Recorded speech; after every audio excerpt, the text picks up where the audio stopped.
भतीजा दूल्हा बना तो रागनी आरती की थाली ले आई। जैसे ही वह दूल्हे की आरती करने लगी, उसकी भतीजी पूजा ने उसके हाथों से थाली छीन ली और बोली, बुआ तुमने बहुत आरती कर ली, अब मेरी बारी है। मेरे भाई की शादी है, इसीलिए नेक पर मेरा हक है। पूजा द्वारा थाली छीनने पर रागनी को बड़ा झटका लगा। सब लोग देख रहे थे, तीनों भाई और भाभियां भी देख रही थी। यहाँ तक कि रागनी का पति प्रमोद भी देख रहा था। रागनी सदमे में आ गई थी। किसी ने भी पूजा द्वारा आरती की थाली छीनने पर कुछ नहीं कहा था। रागनी की अपने ही घर में इतनी बड़ी बेइज्जती कभी नहीं हुई थी। रागनी रूठकर कमरे में जाकर बैठ गई। उसे ऐसा लग रहा था जैसे उसको आसमान से नीचे पटक दिया गया हो। जब से मम्मी पापा का देहांत हुआ था, उसकी कदर मायके में बहुत कम रह गई थी। रागनी की उम्र ज़्यादा नहीं थी, 10 साल पहले ही तो उसकी शादी हुई थी। 3 भाई और 3 बहनों में वह सबसे छोटी थी, सबकी लाडली थी। रागनी को रोना आ रहा था, उसकी आंखों से झरझर आंसू बहने लगे। रागनी की दोनों बड़ी बहनें उसके पास आ गई। बड़ी बहन उसके सर पर हाथ फेरते हुए बोली, रोती क्यों है छुटकी? तू जानती नहीं क्या, हम अब बुआ बन गई हैं। अब इस घर में हमारा पहले जैसा हक नहीं रहा। तू भी जल्दीबाजी करती है। पूजा के भाई की शादी है, इसीलिए वही तो उसकी आरती करेगी, उसे ही नेक मिलेगा।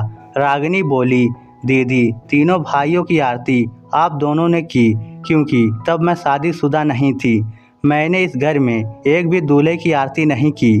अब पहले भतीजे की शादी है, मेरा ही हक बनता है। अगर माँ जिंदा होती तो मुझसे ही करवाती। सबके सामने मेरे हाथ से थाली छीन ली गई, कोई कुछ नहीं बोला।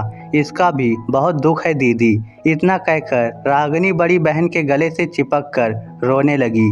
मझली बहन भी रो पड़ी, बोली, रागनी के साथ सचमुच बहुत बुरा हुआ दीदी।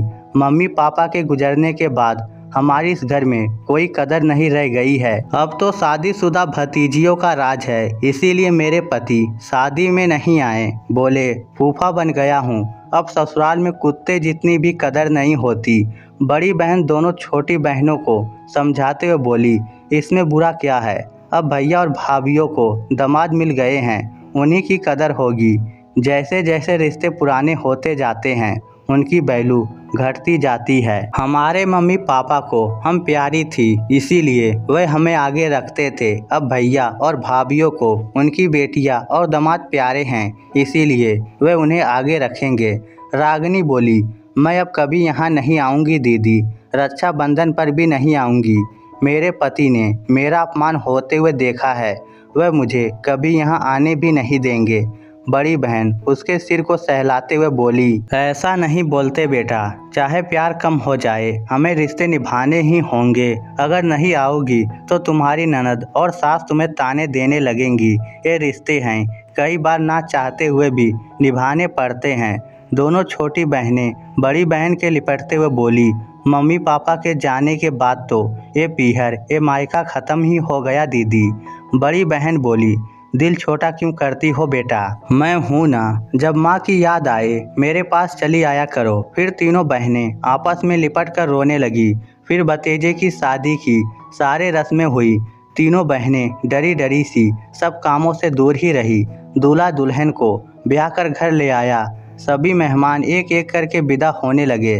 तब रागनी ने बड़ी बहन से कहा, दीदी अब तो हद ही हो गई, मुझे नहीं रहना यहाँ। बड़ी बहन बोली, अब क्या हो गया?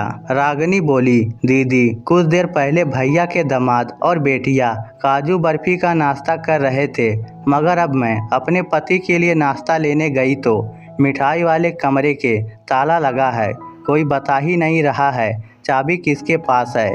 बड़ी बहन बोली, मिठाई खा खा कर मन भर गया है, मैं रोटियां बना देती हूँ, तुम दोनों भी नाश्ता कर लो और अपने पतियों को भी करा दो।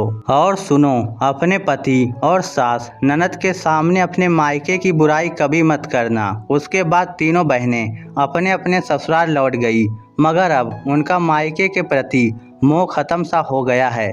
पता नहीं क्यों अब मायका इतना याद नहीं आता। पहले की तरह रह रहकर मायका अब नहीं लुभाता। क्या आप भी बुआ हैं? आपकी आपके मायके में कितनी कदर है, इस स्टोरी को लेकर आपकी क्या राय है नीचे कमेंट करके हमें ज़रूर बताइएगा। धन्यवाद।